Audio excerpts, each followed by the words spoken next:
Welcome back. So a couple of months ago I was asked by a guy called Chris Benware, who runs a Nerf Herders Facebook page, Star Wars obviously, and he asked me whether or not I could produce one of these. It's the Colin Cantwell Cruiser, one of the original drawings that they took the basis for the kind of style for the movie from. I was keen to get it accurate in shape to the original sketch, so I did a load of work doing different designs, worked it all out, and I came up with this. So it's 34 inches long. It's not a bad facsimile of the original sketch. I was keen to keep all these twisted planes on the front here, just like the original sketch from Colin Cantwell, as well as the superstructure at the back here. I wanted all the spines sticking up because that's really Colin Cantwell inspired, and it actually came out really nice. It matches the reference really well. If you want a kit, I'll make one for you. What you get is the basic superstructure for this, so all the acrylic panels with all the detail on the surface, all the various bits that you need to make the superstructure for this unit. You get the cast radar dishes taken from the MPC Falcon, because that's just a perfect size. I think it's about the same scale as the Zvezda destroyer model, so they should fit quite well together. All you get basically is a blank canvas to make the shape, and then you add all your own little greeblies on the back here from various battleship kits or whatever you want. You can 3D print them, you can do anything you like, but what I'm providing is something for you to add your spin on it and lose yourself in adding all these details down the side of the trenches, all the engine bits, because it's kind of therapeutic. You kind of just get lost in it trying to create detail from pieces, and I think it's quite a nice thing to do in this hectic world. Just take a few hours out each week, add a few details, and slowly but surely it comes together. So this one is a test. It's only in primer. It's not a finished kit by any stretch of the imagination. This is just my base model in primer white. I've since modified the files and you can now get them off me if you want one. Just still messing around. I've got loads of work to do, adding more detail down the side here, and then I'll get crazy on a paint job on it in the future. That'll probably be another video because I just haven't got the time to do that at the moment. Put your normal Star Destroyer top on it if you like, whatever you want, doesn't matter to me, but it gives you a base to work with to create something that looks very, very similar to the Colin Cantwell sketch. Or you can modify it and make it square at the front here to match the Andor one, whatever you like. It's entirely up to you. So let's rewind a little bit and see how I put this together. People always wonder why I make these things out of etched perspex. Well, because they're big models. If you 3D print it, it's going to be huge. You've got loads of surfaces you've got to flatten off. With flat surfaces, acrylic is king as far as I'm concerned. So I've cut these panels out of 2mm perspex. I don't know if you can see, but they are etched on one side. There's a ton of detail on there. Bam, done. So onto the thing. All right, I split this into a number of pretty straightforward things. The spine. So this comes in two parts, joins together like this. There is a flat plane that runs down the middle of the model, and that is composed of two pieces of 5mm sheet perspex again. Dead straight, looks the business. It's going to be completely hidden. So I'm going to build this up quickly, just as a tester, give it a lick of paint, and we'll see what the parts go together like. This is 100% test. This is straight out the laser cutter from my design.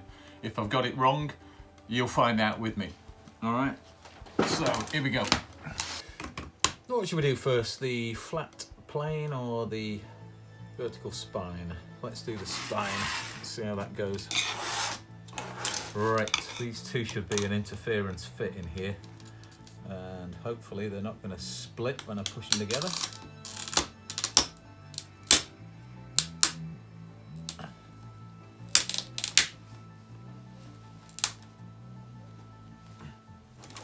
Okay, well that's tight as you like. sits nice.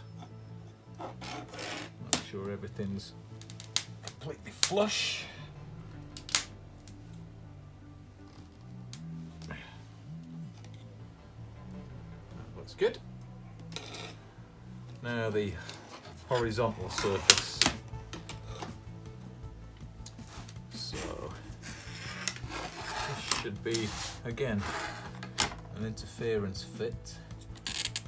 You can hear the perspex complaining, but that's all right. It's got to be tight. So you've got to get these parts super flush with each other so they sit nicely. All right, that's the horizontal surface. Looks good. Now the spine should, if I've got it right, sit through this whole assembly. And I thought this joint here was going to grow because of this expansion, but that sits all right. That sits straight in there. Okay, so that becomes our main structure. We know that line on the main vertical spine is straight, so that junction all the way down there should hold that as a perfect armature for everything else to go on to, if I got my measurements right. So there's a couple more parts to put on this before I put glue on it. I'm guessing the best thing to do now is get these front parts on, because these hold it straight, and that is number 2, so that should fit in there. And that's number 1. That should fit in there. And number 3 should fit in there. Okay, so now we've got the spine with 3 spaces on the front here. Everything must be square with that, so look down the length of it, check we're straight. I'm going to put a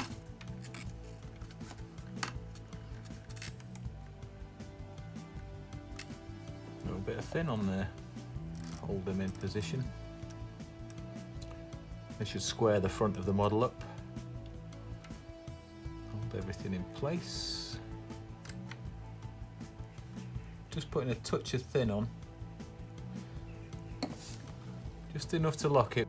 So now I'm gluing on the side panels, just straight onto the edges of that armature, and now I'm fitting on the acrylic pieces with the etched parts along the spine and the main body.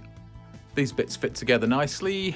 Right, now I'm just fitting the top sections. They're glued into position, and I've put a little bit of grey primer on. Now I'm going to twist the front panels. These are kind of tricky. Fit them into the groove inside and then twist the nose into position. You've got to make sure this acrylic is nice and warm so that you don't stress it, and glue that front into position. The inside edge should fit right along the edge of those spaces that you put in. They set the angle and the twist. So once that's in position, I'm just going to feed a little bit of glue into the top edge, making sure that top edge is perfectly straight with the spine. Just to nip it into position, make sure everything sits nice and tight. And I also want to make sure there's a bit of glue underneath on those angles so that they sit nice and solid. Don't want these parts flopping around because we don't want to stress that twisted acrylic too much. They seem to fit nicely into position, give you the right kind of hit. So now I'm onto the greeblies. Take a load of battleship bits and just mess about for a while. I'm trying to work out where bits go. Didn't like that bit, I'm going to pop it off, just adjust it. Try and keep everything in line if you can. It adds an awful lot of fidelity to the model if you keep everything parallel.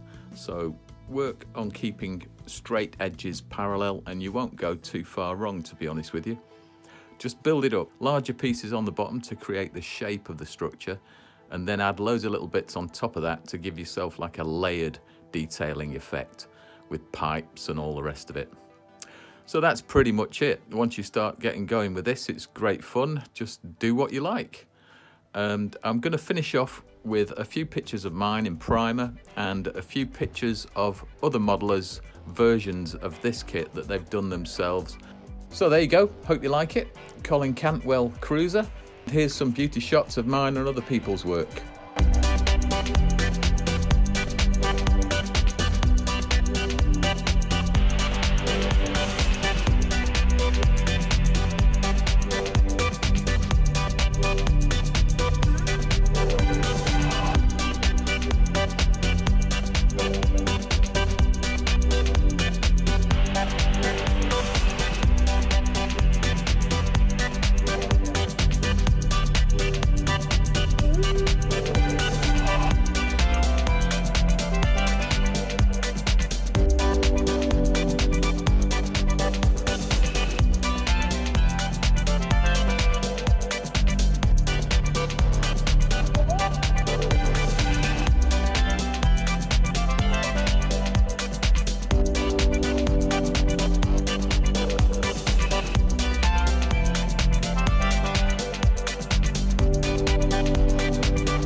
Take care, guys. I'll see you soon.